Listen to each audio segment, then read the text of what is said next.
commemorate the Lord's Supper of our Lord Jesus Christ. Darling, palihog og basa sa 1 Corinthians chapter 11. Okay lang. Oh. I got you, Papa. Please read 1 Corinthians chapter 11, verse 23 Verse 23. to 26. Amen.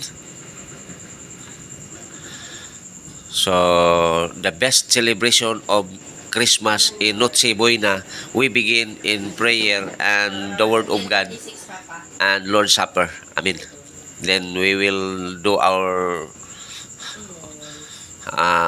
celebration for Noche Buena. 1 Corinthians 11, verse 23 to 26. Amen. For I received from the Lord what I also passed on to you. The Lord Jesus, on the night he was betrayed, took bread. Amen, Lord. Sige, palayon dar.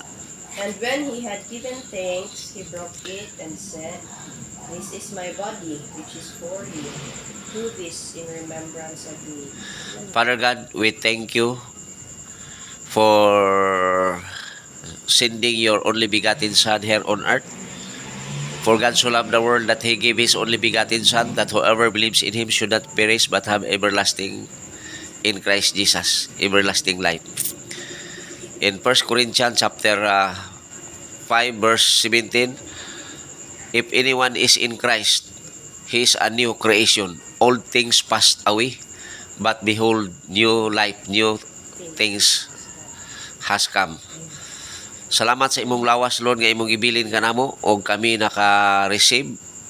We are the co-heirs of your Christianity here on earth, and this is the best na ipamana namo sa among mga anak. Busa salamat kay nini. We receive you, Lord Jesus Christ, in our lives, in our family. And thank you, Lord. We receive you in Jesus' name. Amen. We receive.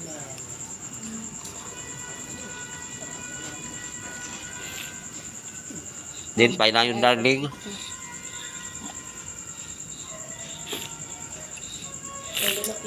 Amen. In the same manner, Wait lang, Papa. dili nagakon lang ko. Hindi ba ang mouth ba? You do not talk to your mouth. Amen.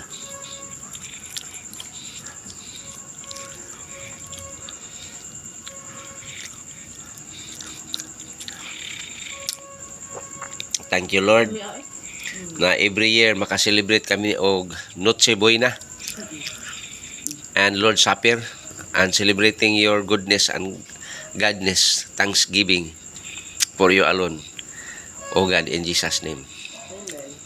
In the same way, after supper, he took the cup, saying, Amen. "This cup is the new covenant in my blood. Amen. Do this whenever you drink it in remembrance of me. For whenever you eat this bread and drink this cup, you proclaim the Lord's death until He comes."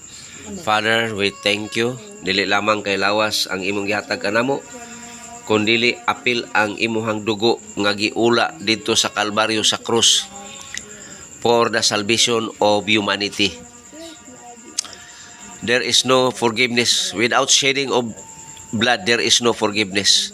Therefore, we are already forgiven of the God the Almighty because of the blood of Christ shedding on the Calvary of the cross.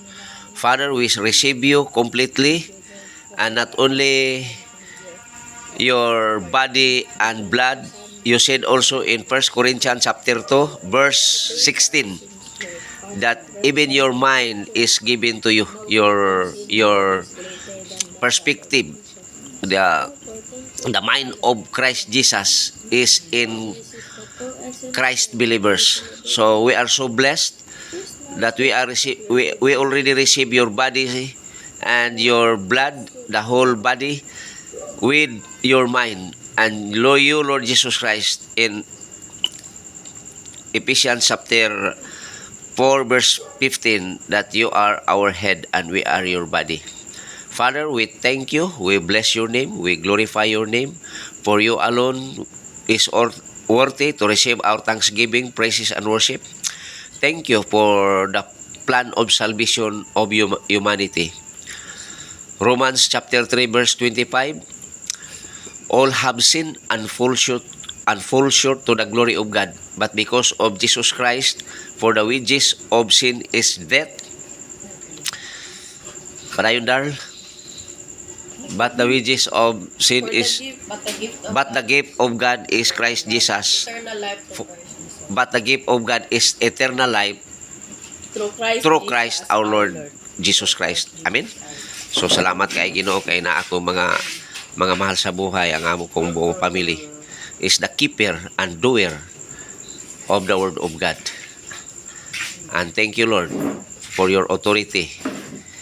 It also is in us. You said in your word in Matthew 16 verse 16, whatever we bind here on earth will be bound on heaven, and whatever we allow here on earth will be also allowed in heaven.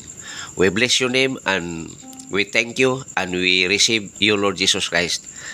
Amen. We receive in Jesus' name.